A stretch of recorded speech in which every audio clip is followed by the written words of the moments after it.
On a dreary morning in Washington, D.C., layers of donated clothes keep them warm.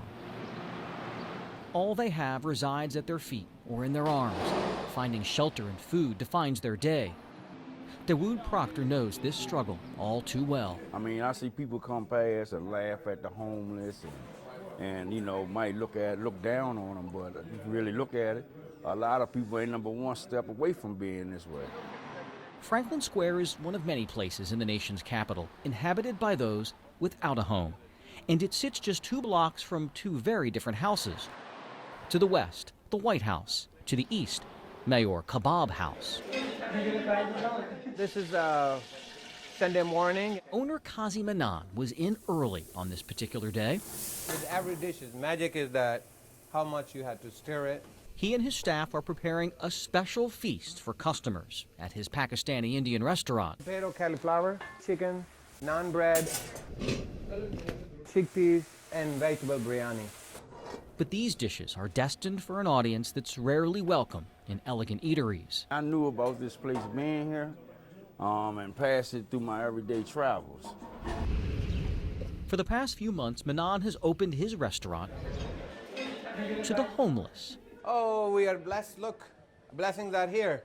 They're waiting for us to serve them. Isn't it amazing? Sometimes it comes in 15, 20. Sometimes they come, like nobody. We are waiting. God, please send somebody, right? Nearly 20 people on this day. Rainy, cold, and wet. Oh, boy. Came in from the elements for lunch. What you guys like to drink, tea or coffee? They're treated like any other guest. Tea, okay. What about you? Except for one key difference. Coffee. You, brother? They eat for free. Anytime, any day. Restaurant is open. You are most welcome. You are most welcome. You are our guest, just like other people. Anything you like with the menu or with the buffet, you're most welcome, eat free.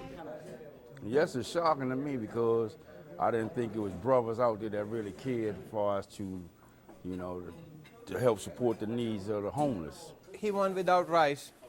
Give him a tandoori chicken. Give him a potato cauliflower, and give him, you want bread? So we appreciate this guy right here bringing us down to eat, because sometimes on Sundays it's slow. Well, sometimes we got to go around and beg, or sometimes, you know, we get a cup and try to make money to try to find ourselves way out to eat, trying to survive out here. You guys are the most important guests for me. Manan's boundless optimism and love of food was not cultivated at a high-profile culinary institute. A lot of ginger and garlic paste. His desire to provide stems from a painful uncertainty that defined his childhood. Kazi Manan grew up on a farm in a small village in Pakistan. He had 9 siblings. We didn't have any electricity. We didn't have any running water. And the school, well, believe me or not, was under the tree. My elementary school, we didn't have a building. I study under the tree.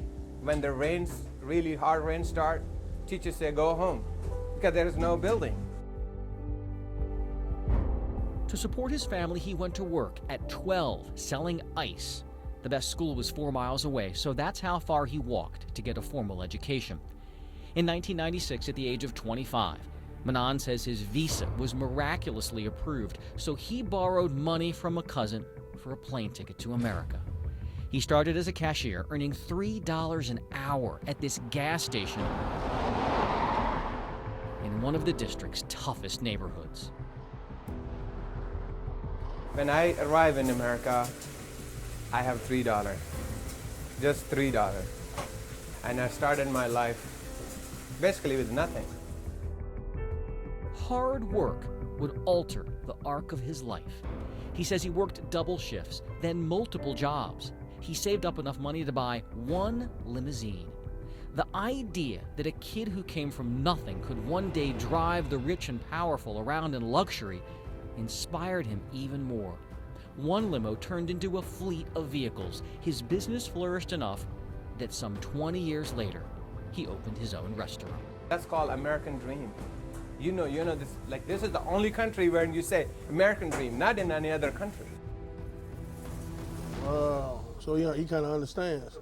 That's a good thing. Now that makes sense now? Yeah, it makes sense now. That make a lot of sense. He was blessed to obtain things through his through his struggle, and it's not, he didn't ever give up. But to fully understand this man, you should know one more thing. I love to prepare this food for a homeless shelter. Every Sunday, he makes extra food and delivers it himself to those in need in another part of the city. Come and try. Manan connected a few months ago on social media with volunteers who now spend their Sundays dishing out hot meals to the homeless. And they make you feel that you are valued. For shelter regular Ron Verker, having hope on the Lord's Day means everything to him. It's huge. It's huge to know that I'm just this nothing. I'm nobody. But God thinks I'm somebody. Yes, thank you, thank you, yes. Kazi Manan says a skeptic recently told him that if he gives his food away, he'll surely go out of business in no time. Manan believes the more he gives away, the more God will bless him. I think this is all from God, and because of my mission is from God. He will always carry with him what his mother told him about holding tightly to his faith in the face of despair. She said if you share even when you don't have, God will take you from darkness to light. That's the whole answer to life. You know, being blessed by God. And God will help you, and I know He will. You know, you got to make the first step. He ain't gonna do everything for you. Jay Korf. In my heart, it feels a blessing. It's a blessing from God. ABC 7 News.